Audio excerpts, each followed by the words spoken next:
Alam mo, babagsak lang ang isang tao kapag ang sinabi mo katotohanan. Pero the moment na walang katotohanan, hindi mo kayang pabagsakin yung isang tao. Ano pa ba kailangan kong patunayan? Na itulong ko na sa kapwa ko Pilipino yung lahat ng pwede kong itulong at patuloy akong tumulong. Di ba? Oo, naitulong ko na lahat ng gusto ko itulong sa Pilipino. Di ba? Sinagasaan ko na yung mas malalaking tao pa sa kanya. Biruin mo, tinadtad ako ng kaso ng NBI. Di ba? Ngayon, nasa laya na ako. Nakalaya ako. Ano ibig sabihin nun?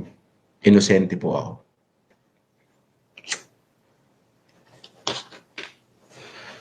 Noong palang 2020, mas matindi yung bombardment. Hindi nga ako napabagsak. Nasa loob pa ako ng kulungan. Eh ano pa kaya itong mismong ako yung nagsasalita? Paano ako babagsak? At least ako, kung sakaling sa pagtanda ko at ako'y mamatay, may legacy na akong pwedeng iwan. Na masasabi ko hindi kayang burahin sa kasaysayan ng Pilipinas. Nakadaso yung sasabihin may pandemic, nandun yung pangalang FLM. Mayabang, pero matulungin. Hambog, pero may puso.